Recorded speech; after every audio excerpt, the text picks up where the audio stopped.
over at Get Wiggy With It would be interested in a date. You do know that little filly's a dude in a wig, right?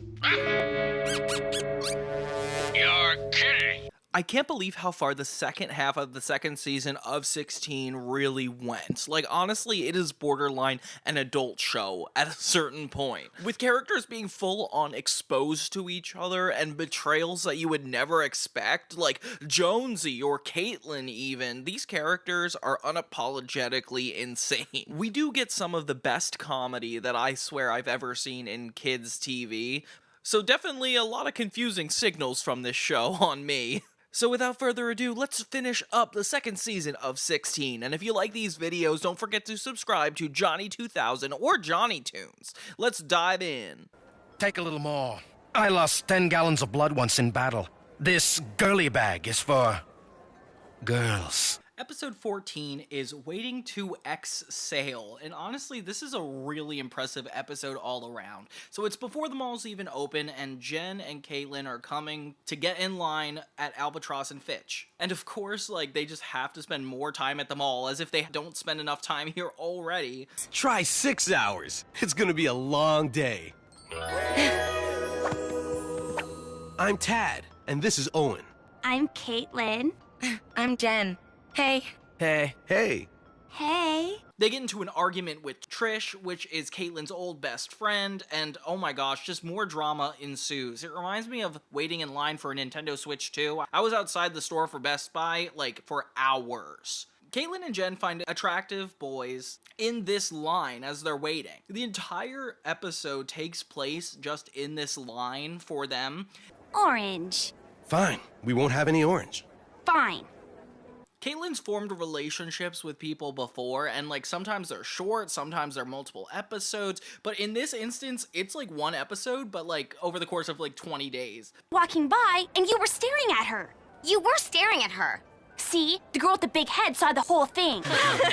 And Caitlyn, of course, needs Jen to play the wing woman so she knows which one she likes, and of course, they have to get the attention. In the B plot, Jude gets really addicted to the donuts that are being sold at the blood drive, and oh my gosh, yeah, when you get blood taken out, you know, you get sugar to restore your blood. I don't really know how it works, but Jude keeps finding new excuses throughout the episode to come back, whether it's like wearing wigs, putting different things on. Did you just give blood again? Heck yes.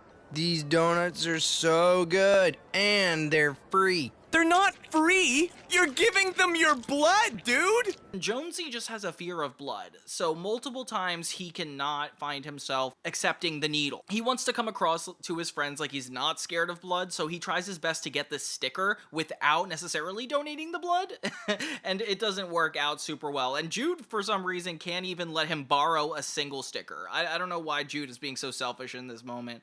Meanwhile, Caitlyn and this guy really hit it off, pretty much being the early stages of a relationship the first time we see them, and then the second time she is even further into the relationship. Jen is like a good friend and supports Caitlyn even when they break up.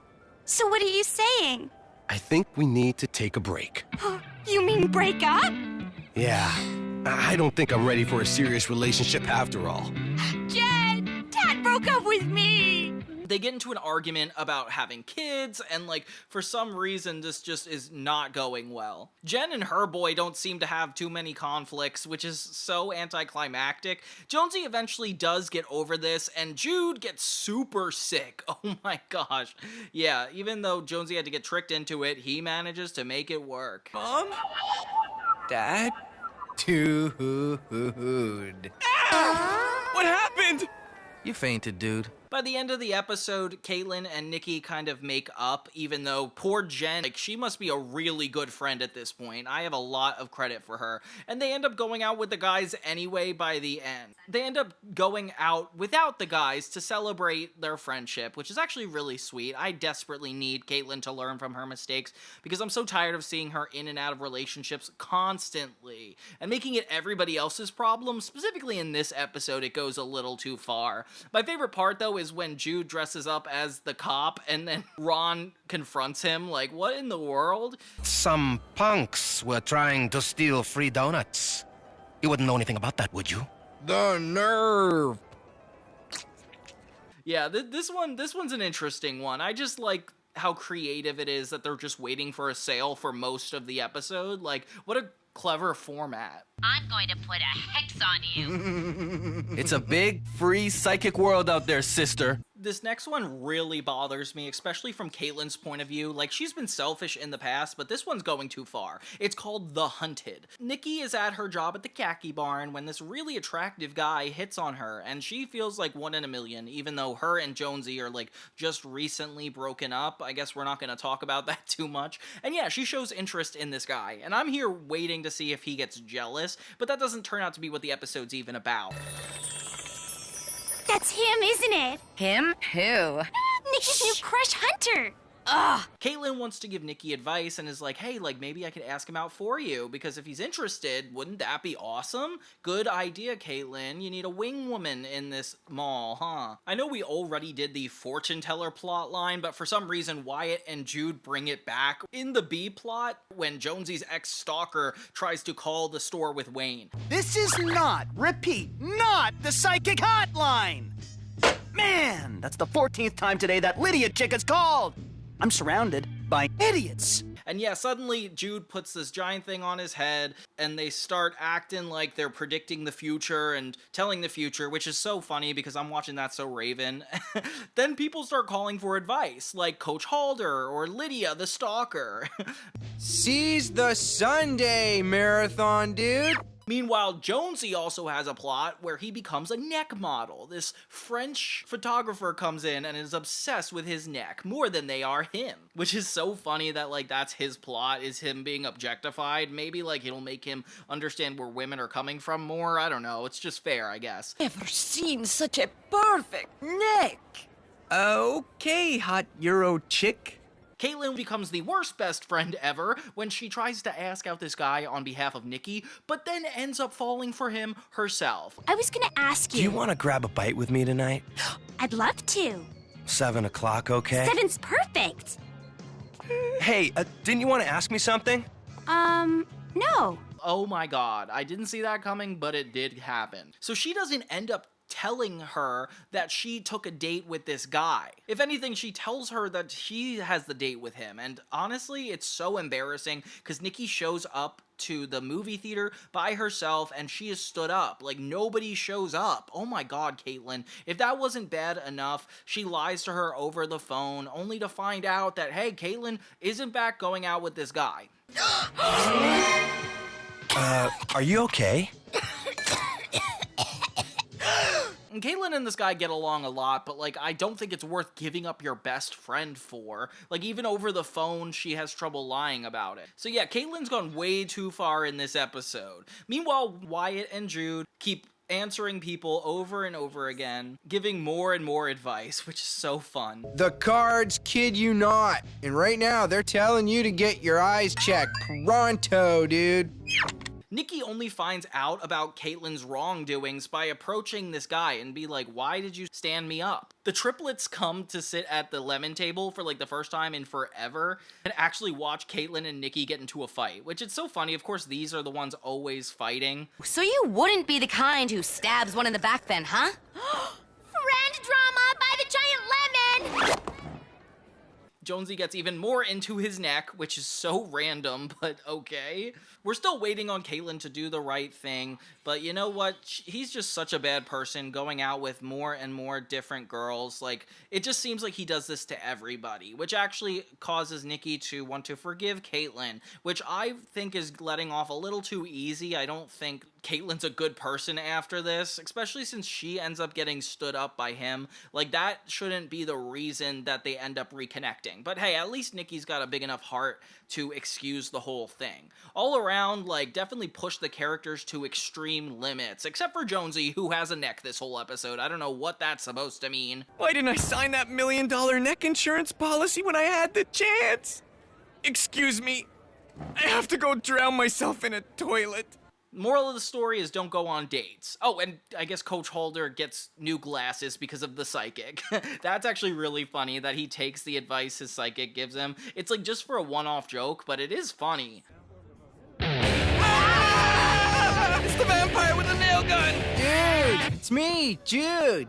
The next episode we have is 16 Lights Out. And this is kind of a Jude-related episode, honestly. Like, I feel kind of bad for him. So there's a storm coming out at the mall, and that's like kind of a side plot. Jude is really losing Star to this new identity. Her new name is Nebula, and he keeps misidentifying her over and over again. Jude, come on, Jude. My eyes have been opened to a whole new world, and it's not pretty. So I'll catch you later, Star. Nebula! It's sad, though, because it's such a important sign that they might be growing apart, something normal for 16-year-olds. That kind of breaks my heart. Like, it's sad to see them, like, separate. But in this, she ends up going with a whole new friend group. The rest of the gang has a bet going that whoever throws up or screams during this horror movie they're about to see loses. And of course, Jude as Judas now, crazy name, but he's getting along with Star's new community, or Nebula, I guess. And as they see this horror movie, the lights, unironically, go out. Both Nebula and Jude's group kinda are forced to spend time together through figuring this whole thing out, and of course Jonesy's job finally comes to relevance. In a purposely timed joke, Jonesy starts working at a flashlight store, which literally only sells flashlights, and he's like, yeah, nobody ever comes here, when the episode's called Lights Out, and this is where I'm, like, feeling bad for him. But getting fired is not new for Jonesy at all. We learn a lot about goths and what differentiates them, especially because Nikki could come across as goth sometimes, but the goth group ends up really testing this theory. My name is Morgana, mistress of the macabre. Tennis camp? Yeah. Well, we can't all do dark things like work at Double Dip Ice Cream. Oh, and you just look so goth in your Bargain Bay uniform. Caitlin, of course, is the most caring when it comes to situations like this because she knows how love works. Very good, consistent writing, honestly. So she takes Jude for a complete makeover, and oh my gosh, he looked nuts. He went from stoner to being goth, and I didn't even realize, like, the differentiation between this until I saw this character go through it. And he is so funny as a goth, to be honest, though. It's not Jude anymore. It's Judas. Dark and, dark. But I gotta be honest, the music freaks me out so much in this part. Like, oh my god, the 16 orchestra. Feel the darkness envelop us. Listen as the bats and demons rise from the... Haley? Is that you? The mall cop inevitably gets involved and forces everybody to stay by the lemon to just wait so he could figure out what's going on, and of course nobody actually wants to do that. The fight really starts to escalate between the goths and 16, and they actually start pointing at Nikki, which is very disrespectful. I don't know why they're turning her in the spotlight for this. Not fair. It's kind of sad because you watch Jude and Star get further and further apart with him not being comfortable in this new skin, and also, like, I don't know, it sucks because by the end, Star ends up going with the goth group instead. I thought she would end up turning around and being like, oh, this isn't really me, but it ends up being her. Sorry, guys.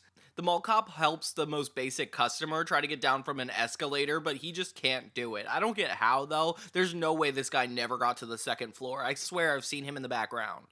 Now, this is how I like it. Everyone meekly doing what I tell them. Just like meek little... meek people. Quiet, soldiers! Both groups really start to get along given the circumstances. It kind of reminds me of, like, the Breakfast Club in a way, where all these, like, different people start to bond over the same inconvenience. And yeah, like, they hit on Jonesy, the one guy is good at basketball. It's very sweet seeing these groups connect after not getting along for so long. And yeah, it's just really sad by the end that Star and Jude really can't make it work out, even despite the fact that they all really got along. Like, that's the depressing part of this whole episode. All around, yeah, Lights Out is a pretty interesting one. I can't believe how many diverse storylines they're able to put into this show. The fact the show's so simple, like, how do they do this? I think Ron, the rent-a-cop, might notice a tent set up in the mall. That's what the tape is for.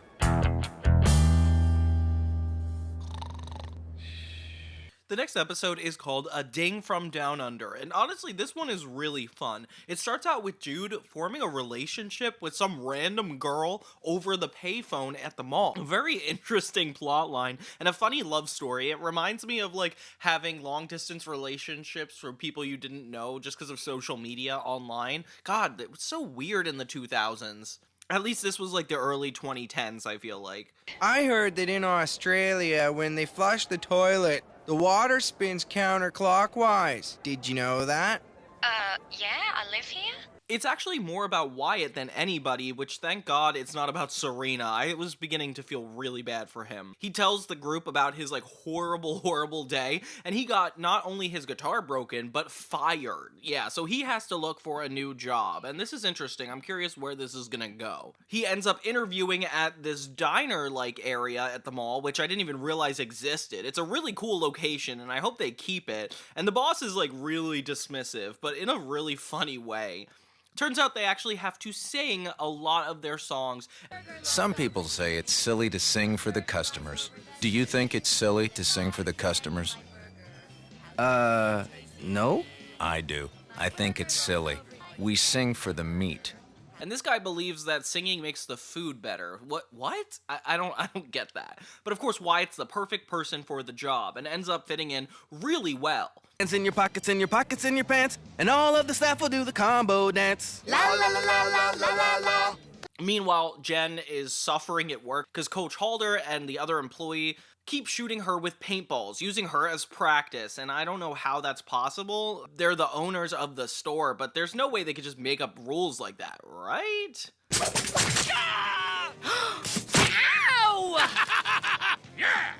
Jude gets closer to this girl over the phone, and it's actually kind of sweet. I feel bad for him, especially since he just got out of this relationship with Star. Like, it's a big deal.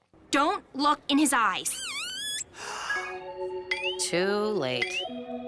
I guess I could ask. Jonesy uses Wyatt's connection to this diner to get him a job too, which is actually really nice of Wyatt to help out. But you know what? This guy cannot sing, and the job really requires it in a way that's really insane. Jude full-on camps out at this phone booth waiting for every call from this girl, and you feel bad for him. It's almost like a trauma response. Even the mall cop catches him at night as he's having like a sleepover by the phone. It's just so funny to think that like not having a cell phone was ever a thing. Like this is not even a plot that's relevant anymore. Come again soon! Relax, bro. But yeah, Jonesy is really bad at the job, gets super insecure, and Wyatt's just amazing. Poor Jen, though, she does not seem to win throughout this episode. She just keeps getting harassed until she actually turns the tables on the crew and starts shooting everybody she sees. She gets so into it. Don't dive in here! Medic! Medic!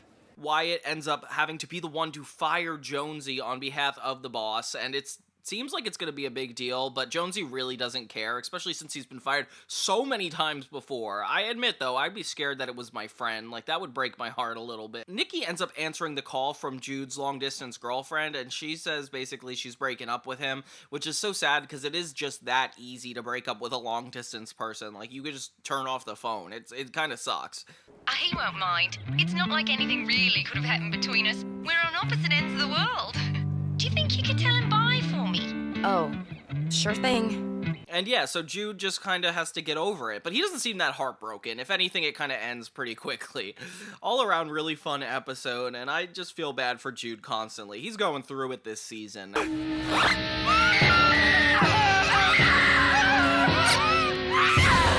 The next episode we have is called The Wedding Destroyers, and it's more of a gender versus gender episode, as they do so well. It's with Jen and Jonesy's family. They're like coming together closer to the wedding, and if complications are happening, especially at the age of 16. This also happened a lot in other Canadian shows like Life with Derek, Degrassi. It's just like parents coming together and the kids having to get along. I just feel like it's so much more common in the Canadian shows than I've seen in the American shows, which is very confusing. Courtney makes an appearance back for 16, and that's kind of cool. Like, at least we have the consistency with Jen.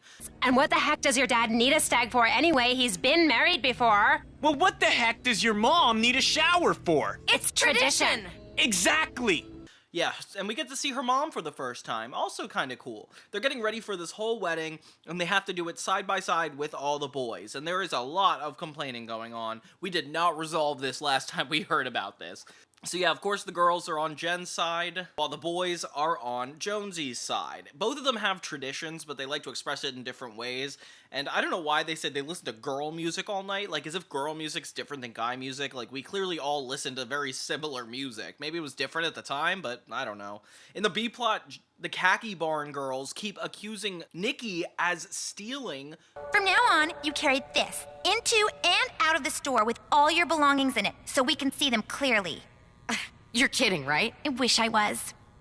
Wait, no I don't. Because, I don't know, she's just like a crab all the time, so I don't know why she would be accused of that. It's not really fair when you think about it.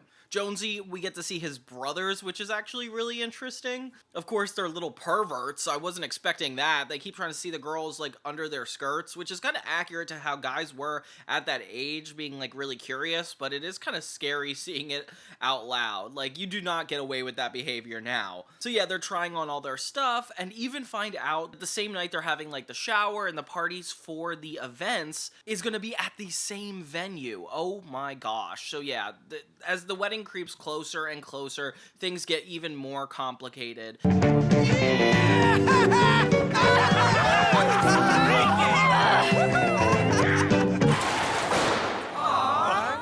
They are just so inconsiderate of both parties, and it just sucks to see them be so aggressively against each other, and almost the wedding. Jen is confused at why the dad is so nice and Jonesy isn't, which is kind of interesting. I didn't realize the dad was that cool. Later, the Khaki Barn, we notice that the girls are actually getting the mall cop involved. They really don't trust Nikki, and this is like further than a level we've seen on this show before. Like, they've not liked her before, but this time they're full on, like, not even trusting her, and I would be really angry to work with co-workers that insisted that I was stealing. Like, that is such a big difference. We learn at the Khaki Barn that it's this kid that's stealing everything, and of course, like, this is a really big problem. And it's not really Nikki's problem to solve, but the mall cop picks up on it pretty quickly, and of course the girls feel horrible because they constantly accused her of stealing. Like, that's not an easy accusation, guys. It actually really frustrates me. I'll be sure to mention that when I call head office. Tell them about how you guys harassed me. Later. Wait! You can have any shifts you want, and unlimited elite washroom usage, and 2 extra breaks a day! It's interesting because we switch out the regular 16 cast with Jonesy and Jen's families, so it's cool seeing it all come together this time around, and seeing, like, the personalities of each of them. Things get kicked up a notch as everybody acts inappropriately at the dinner table, pushing things way too far, and the parents realize that this is a really bad idea, and together their families don't really work out super well, which is actually a really nice realization. If they want to be mature, like, I don't know why they even have to tell them they're calling off the wedding, especially this close to it. Like, you couldn't pick up on the fact that they were not vibing before. Like, when I say I really have to pee, I really have to pee. You will let the girls into the washroom when they have to pee. Deal.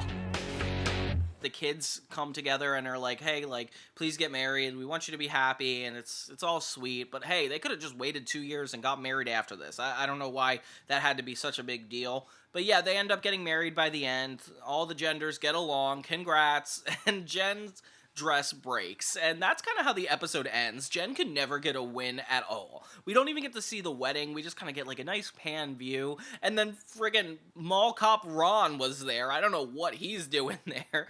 One heck of a good cake. And all the 16 characters get to come. Okay, cool. So yeah, at least we got like a nice little event outside of the mall.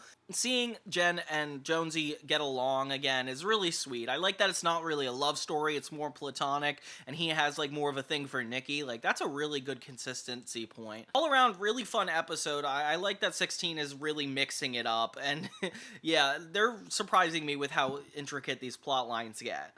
Look at that cute butt. I know, right? It looks like it's made of granite.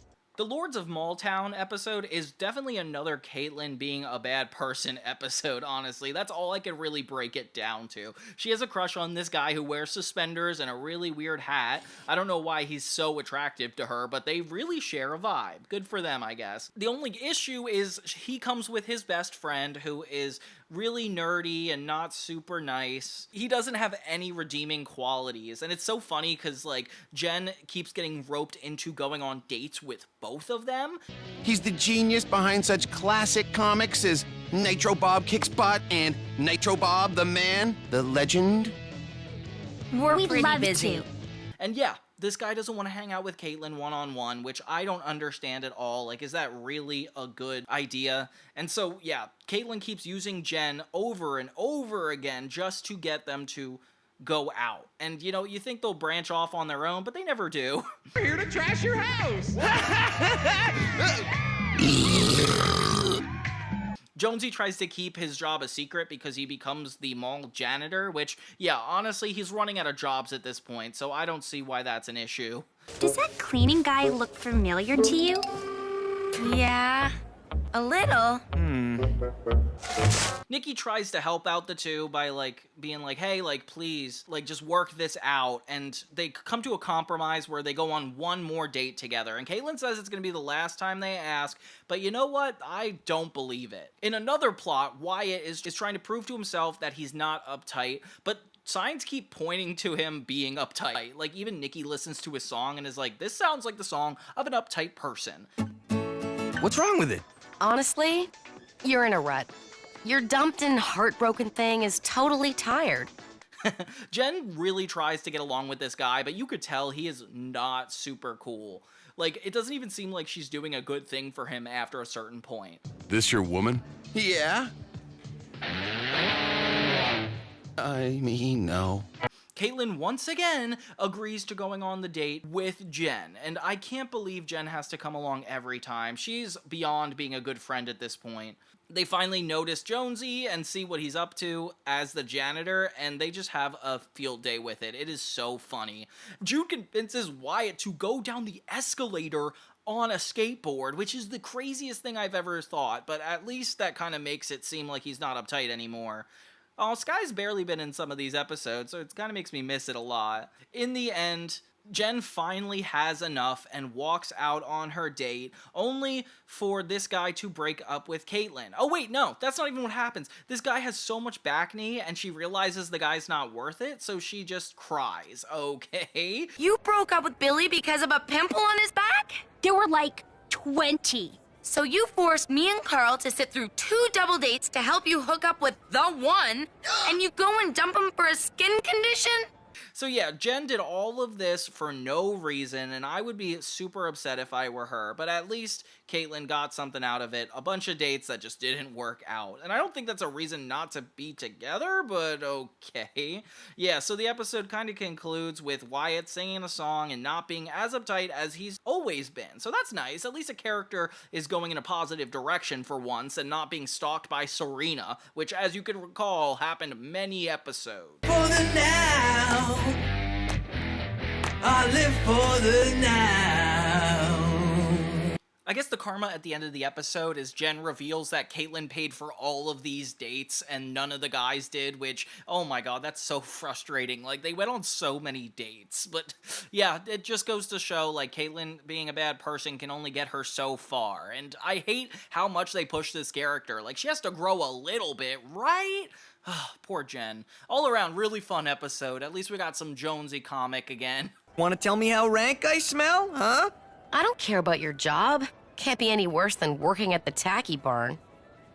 The next episode is 20, Jonesy's Low Mojo, and honestly, this one freaked me out because I thought it would be addressing Nikki and Jonesy's relationship again, which in a way it kind of does, but it doesn't really have to do with it as much as I thought. It starts with Wyatt and Nikki going to the coffee shop, and there's this really disrespectful worker named Stone that really doesn't want to work there. He's like anti-establishment, very, very close to Nikki, and they don't get along right off the bat. This guy sounds like you. I dare you to drink a plain medium regular coffee and see if your world comes tumbling down. You are gonna make me that latte blender, boy. Or else? Or else I'll get your sorry butt fired. Ooh, now I'm scared. Actually shows a lot of good chemistry for them because they don't like people anyway. I can't believe how similar they are. Like, they're very well written to be opposites. I mean, I'm glad Wyatt's still working at that burger place. Thank God he still has a job. Meanwhile, the main plot is Jonesy at this arcade. He basically needs to keep his reputation as the highest score on this game. And yeah, it apparently means the world to him. So for some reason, it's his whole primary focus for this episode. Yeah!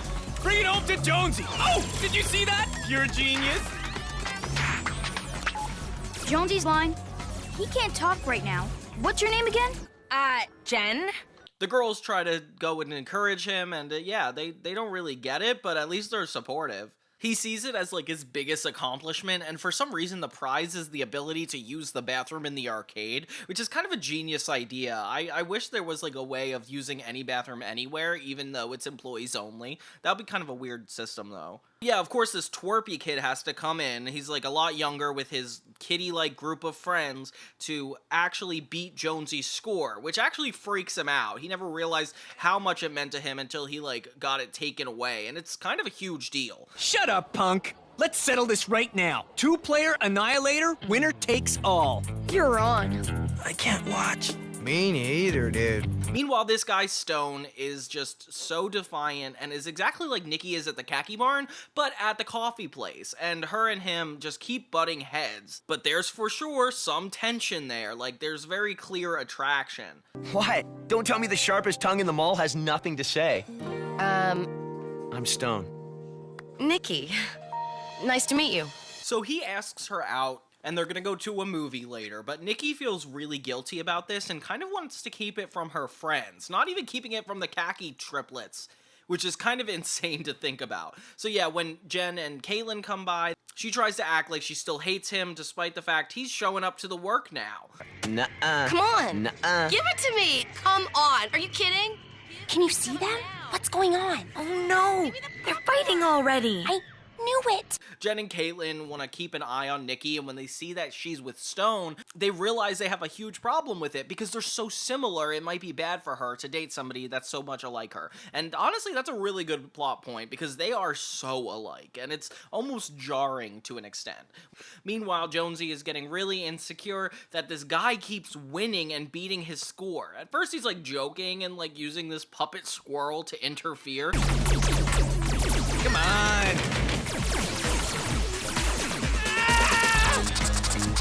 But really, he does have an insecurity that this is gonna ruin his life. Wyatt and Jude have to kind of give him a pep talk about not letting him win if he really wants to protect his reputation, and I don't know why it means this much to him, but okay, go ahead, Jonesy. It's so sad that, like, this is his big thing going on while Nikki is, like, dating a whole new guy. Like, thank God he's distracted with this whole situation, or else he would be, like, kind of heartbroken right now. That's all I could think about. When Nikki realizes that they're following both her and Stone, they start to play it up in the movie theater and causes a huge commotion because of it. Thanks for offering to pay for the whole evening. That's okay. I stole all the money from the khaki barn cash. Good thinking. Have any more? No. Meanwhile, Jonesy is losing his cool with losing this game, and yeah, he starts harassing this poor kid. I want to see where this kid's parent is, because Jonesy is scary. Jude and Wyatt are pretty supportive, but, you know, by the end of it, Jonesy has to just lose the competition and be okay with that, which, whew, if we're talking about losing and being okay with it, Jonesy, wait till you see what Nikki's been up to.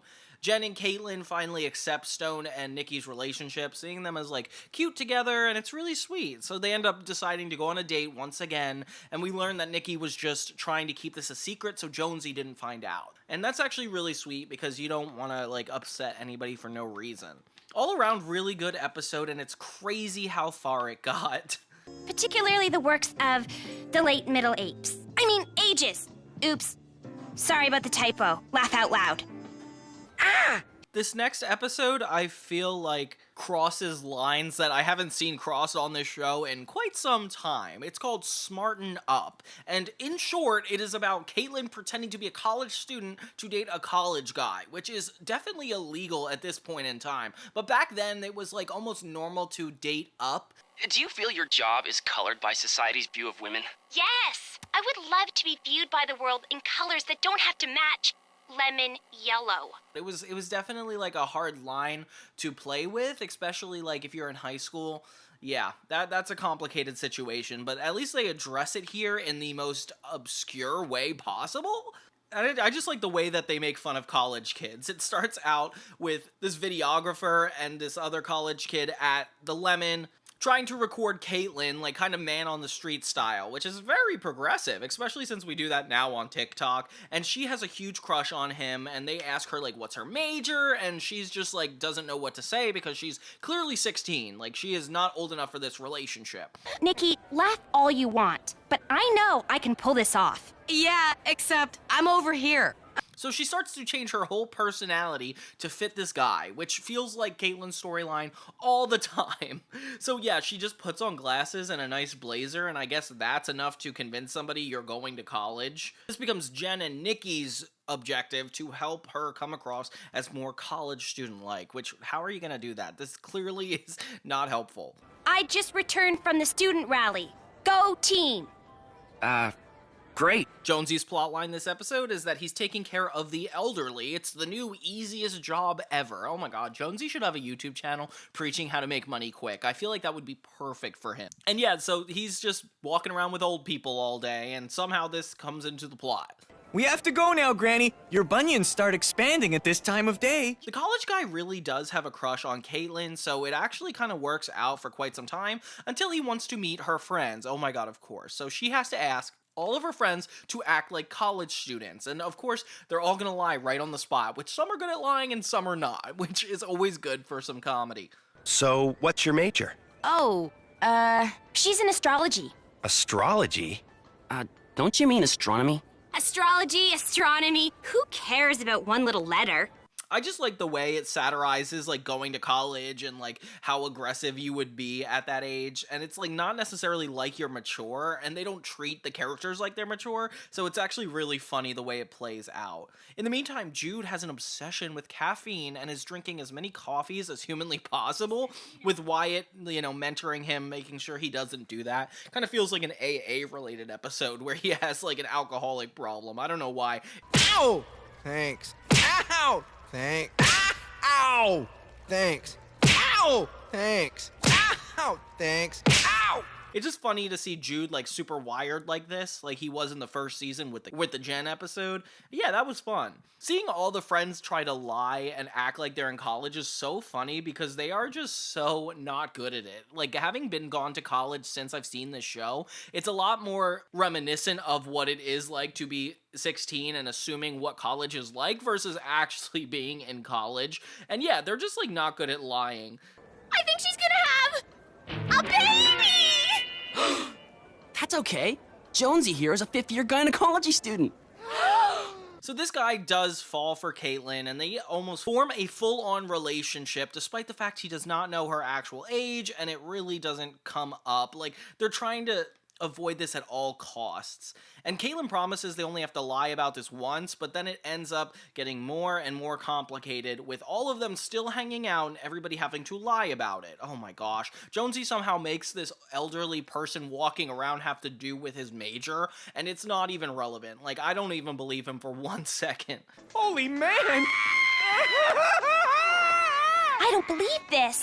Yeah, a live birth happening right there in the change room. There's something in there! It definitely reminds me of that Lords of Malltown episode where Caitlyn is like forcing Jen to keep going out with her and this one guy. It feels like that, but with the entire friend group this time, which actually is a lot funnier than it was before. Later, the college kid ends up breaking up with her because he thinks she's too smart for him and he's not ready for it. Yeah, they're just too...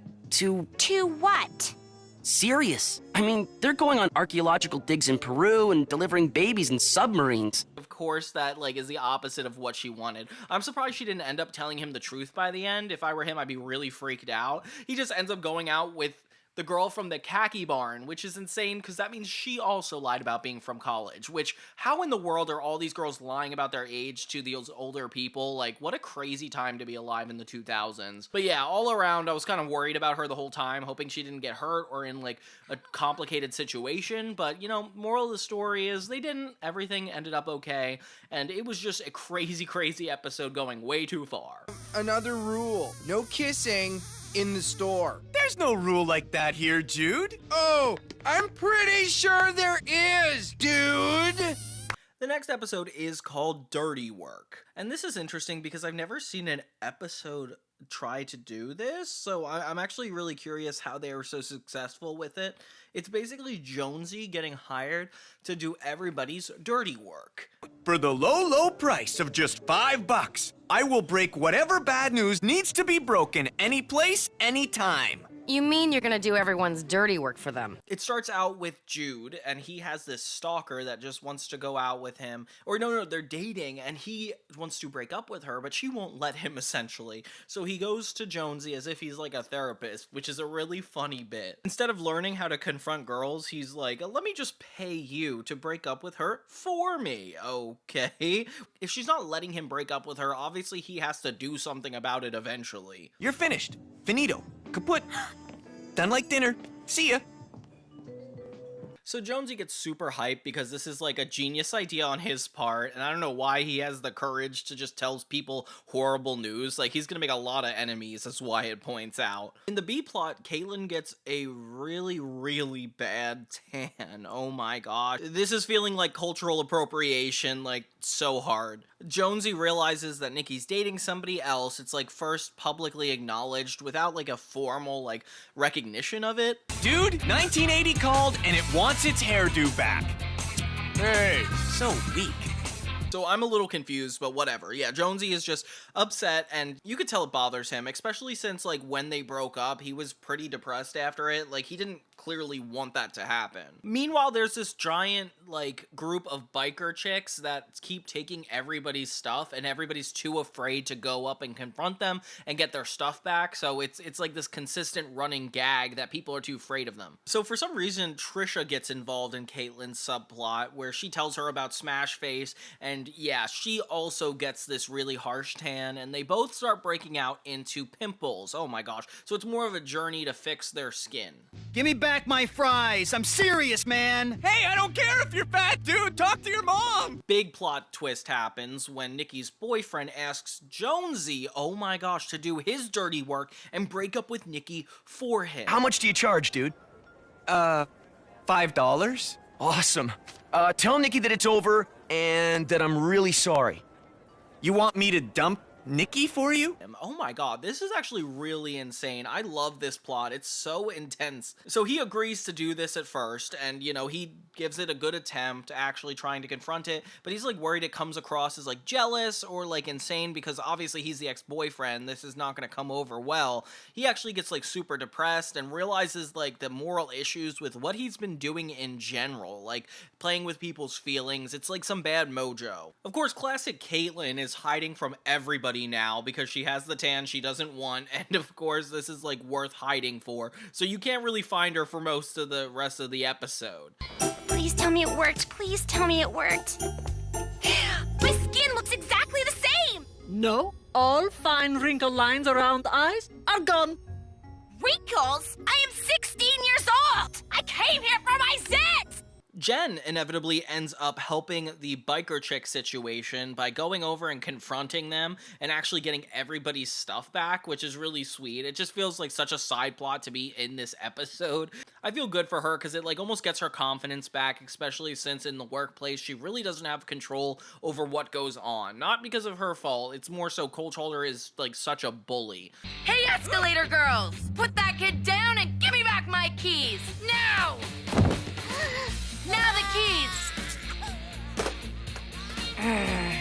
We learned that Caitlin actually paid the biker chicks $5 to act afraid of Jen, which I feel like they wouldn't have because they gave all the stuff back. Like, that's not worth $5, but it is funny to think that Jen's confidence didn't come from something specific. Oh my gosh, not fair.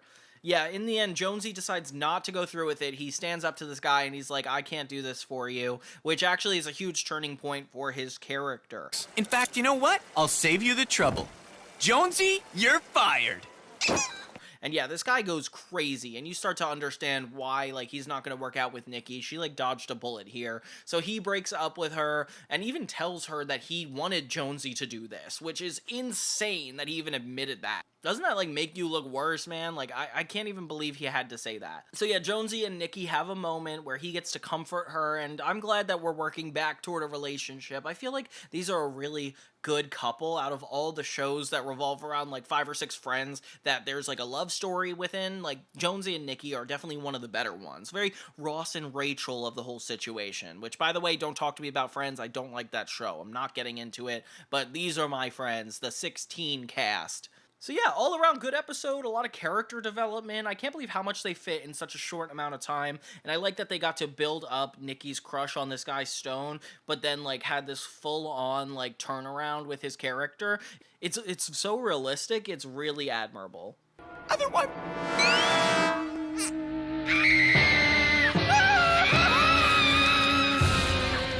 The next episode is Overexposed, and this is where the show starts to feel like an adult show for me. Like, I definitely think this would happen to a 16-year-old, and it's cool that they cover it, but honestly, it feels so much more mature than I was expecting. It starts with Jonesy and Jen living in the same house. It's clearly not getting along. They're fighting over the bathroom, and he accidentally sees her naked. Oh my gosh. So they both freak out, and it becomes a huge deal, with both of them kind of like getting together before they approach their friends, and they're like, what do we do about this? They're wildly uncomfortable. It's not a great situation, even though I bet he's hit on her before. Like, this shouldn't be that surprising, but yeah, he's also traumatized. At least they're going about this very communicatively. I just saw Jen completely naked.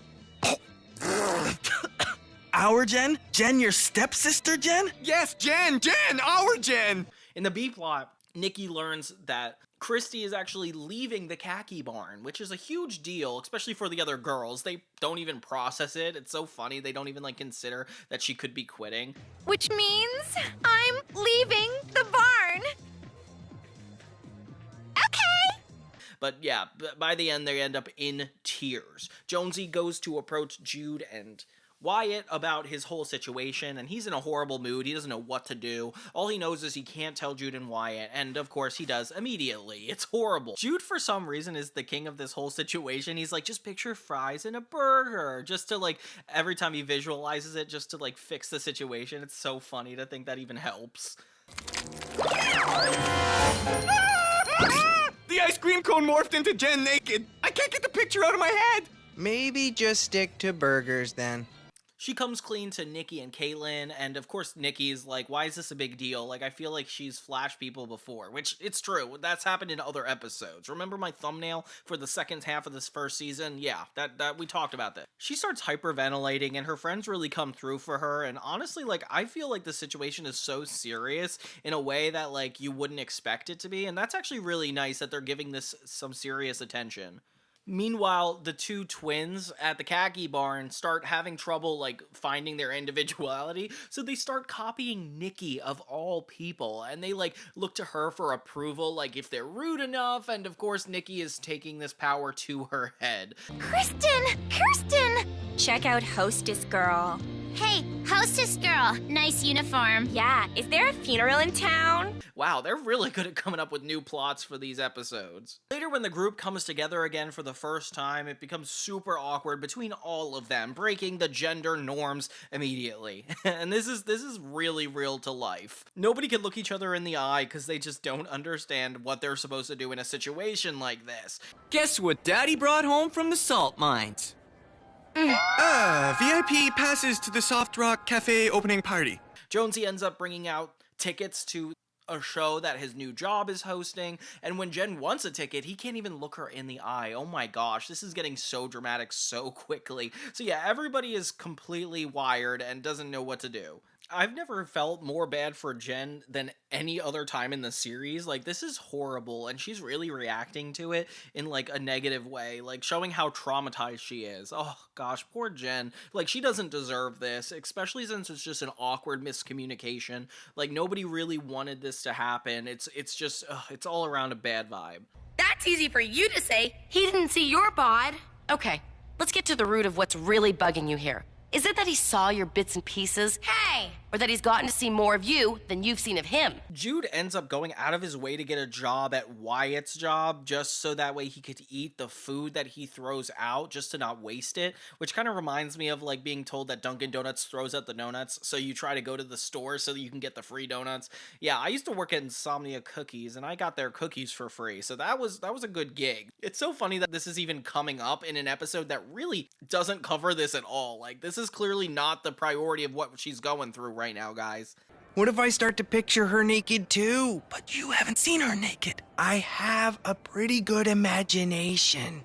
In the end, the manager from the khaki barn comes back, and Nikki kind of has like a traumatic response to it, where she's like trying to keep them to be her minions, but she can't fight anymore.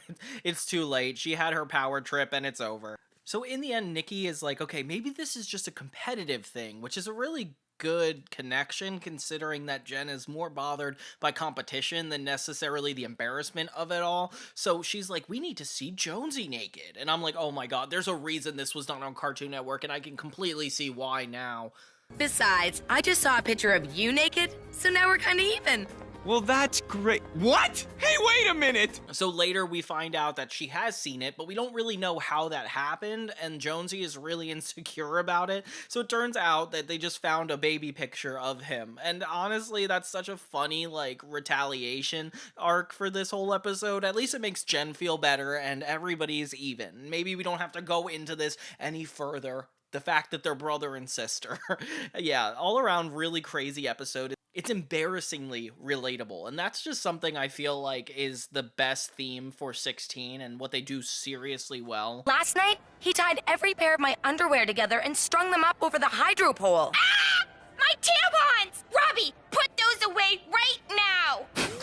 Next episode we have is 24, A Crime of Fashion. It starts out with Jen and Caitlin shopping for the first time. I feel like Jen's never really like doing this type of stuff with Caitlin, so it's sweet that she's like actually trying to get into her hobbies. But this top is so expensive. It's $50, which, oh my god, of course it is. It's being sold at a mall, guys. Do not get it. I can't believe Gwen and Mandy are still friends with her. I know. I'm just so glad I'm not. Come on, let's grab some Cinnabons. Trisha was overhearing Jen and Caitlin talk about her, calling her like a mean girl, which is pretty accurate when you think about it. So Trisha ends up having her whole revenge episode, essentially. In the B-plot, Jonesy has a crush on this French girl, and it's more so about consent because she doesn't want to go out with him, so he constantly asks her until she says yes. Oh my god, Jonesy, not appropriate. Mm-hmm. So you want to go out with me? How do I put this in English? No. In the meantime, Jonesy's little brother is being watched by Nikki as like a babysitter, and it's just so funny that like she just brings him to work to bother all of the khaki girls. She does a great job too. Trisha ends up hanging out with Caitlin, but more so sneaks the top she wanted into her bag so she could be caught and go to mall prison, which is so fun that we're going to mall prison again. I feel like we were only there once, but it is like a funny concept. Received a call for a code 1345-9er. Where's the perp? But I'm not a perp, honest. Unfortunately for Caitlin, nobody believes that didn't mean to take the top. Like, it doesn't explain anything of how it got in her bag, which really sucks, especially since Jen doesn't believe her. Like, the girl who was with her, like, that would break my heart at the time, too. I'm a good girl. Ask anyone. I'm a good guy. Ask anyone. Okay, maybe not anyone. Please? No. Please? No. The third plot that's super unnecessary, where Jude recognizes that one of the models in the window look exactly like him, so he decides to pose with it and start scaring people. Yeah, there's not really a lot going on in this. It's more like of a funny bit. And I like that they have these like very, very short comedic moments that like sometimes aren't the plot of the episode. They're just like more relatable. Like in the episode before where Jude kept eating out of the trash from Wyatt's job. Like that was so small and didn't have to do with the episode at all, but really fit in well. You're just like a weirdo. What are you talking about, little dudes? Jude inevitably gets embarrassed because one of the models that look like him wears a banana hammock bathing suit, and that is crossing the line, so he pretty much, like, is upset by the end. And that doesn't even have to do with the rest. So yeah, none of Caitlin's friends believe her, and she's getting super paranoid until she entertains the idea that it might be Trisha. Okay, cool, good idea. Meanwhile, Jonesy keeps getting rejected by the French girl until she says yes. Oh my gosh, Jonesy, you're not supposed to wear somebody down like that. And she actually starts to like him a little bit when his little brother's around. Kids. Robbie, could you excuse me for a moment? Get up there right now, or there's an atomic wedgie in your very near future. Yeah, that's actually really sweet. She ends up spending more time with his little brother than him, and yeah, it's just funny the way it all works out in karma against him. Jonesy is like such a bad person sometimes, I swear. Except for the fact in that episode Dirty Work, he did give back all the money he made from doing people's dirty work, and that was actually a really nice gesture, but it seems like he hasn't learned, considering 2 episodes later, nothing happened. I think Jonesy may kill his brother. We've got a code 137894 in progress. So later, when we find out that Trisha was the one who did it, they try to get revenge on her by getting the security footage to prove Caitlin's innocence. And when it doesn't work out at first, they call upon help from Darth, which is really surprising. I feel like we haven't seen Darth in like at least 10 episodes. Like, this kid is such a vital part of the show, so it's kind of crazy this is even happening. I'll take that, maggot.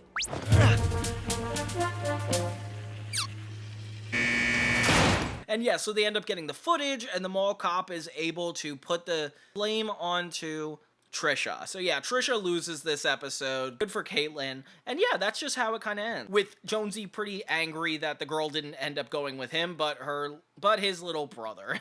Good episode all around. And at least Caitlin got out of that situation. I was really worried for her for a second.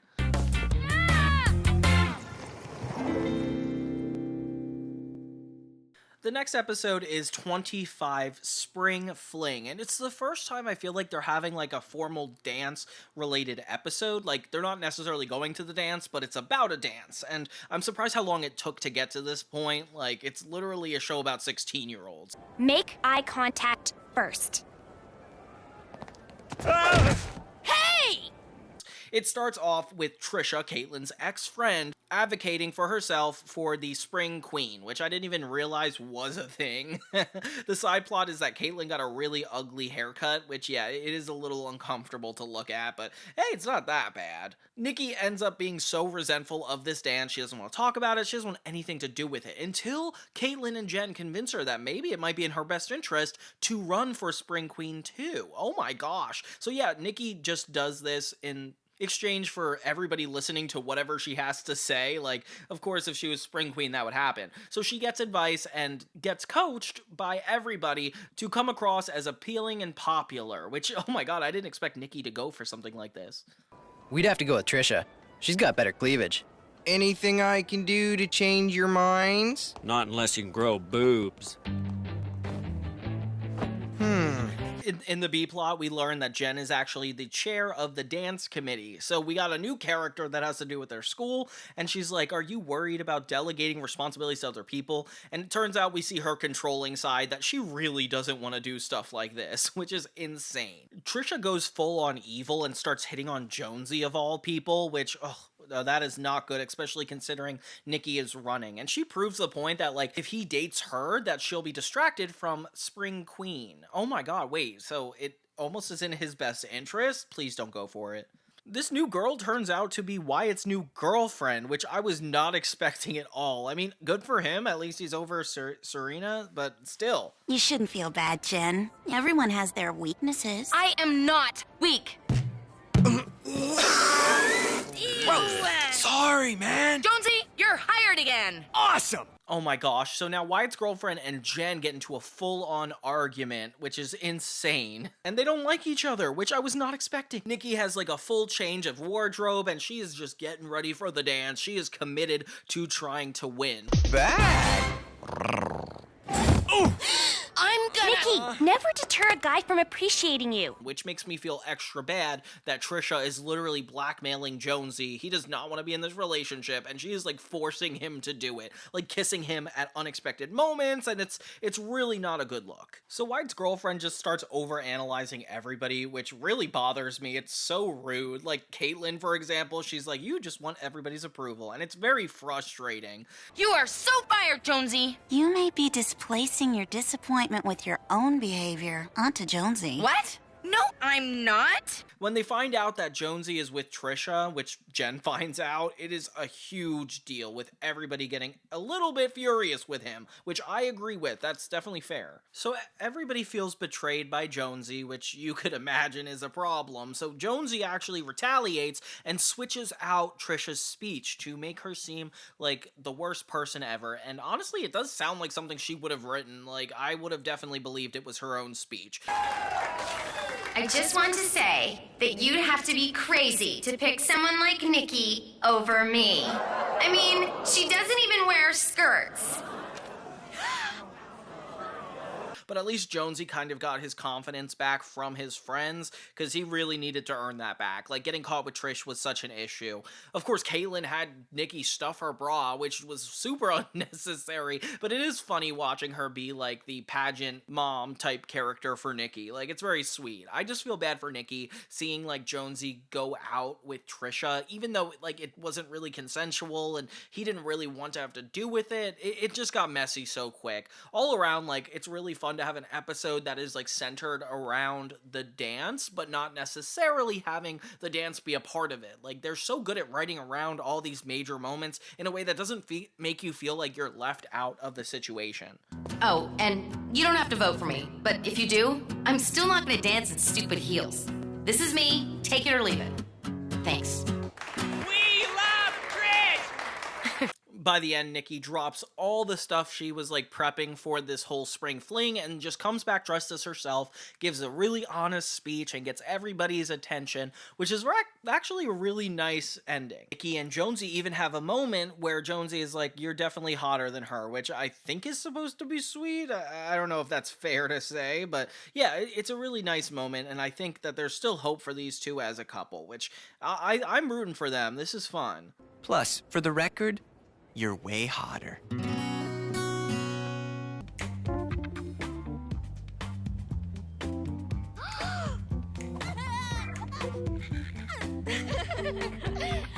Hi, Jonesy. Who's your daddy? Hi, Jonesy. Gosh, guys, the season finale really goes there in a way I was not expecting. So it's called Girly Boys, and it starts out with Jonesy having a unibrow. Oh my gosh, it becomes like a huge deal, and everybody has something to say about it. They're like, please get that fixed. And it becomes more like a care about your appearance type episode, with Jonesy actually getting addicted to going to the spa. Oh my gosh. The main plot is that Jude is being challenged by another skateboarder at the mall. He's like this really annoying guy that's like, hey, like, I want to take you down. You got it, bro. I think you meant to say bro. Bra is for chicks. And Jude, like, has to actually commit to this full-on competition. Surprisingly, has never happened before. Like, I never seen Jude have to put his skateboard to the test, but this is a really interesting one. All the kids admire him around the mall, and it's really sweet. But Wyatt's like, you gotta take this seriously. Fair point, fair point. Jonesy gets so obsessed with the spa that he tries to get all of his friends to go with him and introduces him to all the best, like, manicures, like getting new teeth, getting tan. It's so funny how they all get wrapped up in the spa of it all. Like, how in the world are they going to be so into this? Wow, who knew a dude's feet could look like this? This is where it's at. Got that right. He even gets a job there, of course, so he has to get more, so he gets more into it day by day. This distracts Jude from the competition a lot, especially the fact that it's like they look more and more crazy each scene they get in. Okay, I'm usually a pretty chilled out guy, but that dude is starting to make me not chilled out. No worries. Me and my employee discount have just what you need. And then meanwhile, Caitlin is eating a lot of chocolate throughout this episode, and her appearance is being let go, which is kind of sad that, like, they have to make such a commentary on it. Like, I get it that, like, girls could be insecure about eating too much chocolate, or how they look. Like, it's almost like everybody's getting objectified in this episode. I do feel bad for Caitlin, because I feel like, you know, like, this is not how she feels comfortable in her skin. They put Jude in a seaweed wrap, but can't get him out of it. Oh my gosh, I was not expecting that at all. Dude, come back, Jude! He even falls into the fountain at one point, which shows that the spa goes way too far. Kind of a lesson I didn't expect to have to learn, like that the spa can go too far. Like, what is that lesson? When Caitlin can't fit into the jeans she wants to wear, she has like a full-on meltdown, which makes me feel really bad for her. Like, that's really sucks that, like, you have to take yourself that seriously, that, like, you can't be a certain weight. Like, oh. That is awesome! If you got fat, that means I'm not slow on my board, which means you're going to kick his butt. Poor Jude loses all of his hair and is green because of the seaweed wrap, which I was not expecting at all either. They end up finally going through with this competition, and of course Jude has so much more to work with now that he's like completely bare. They end up falling off their skateboards and sliding into the finish line, which I was not expecting being the end. Dude!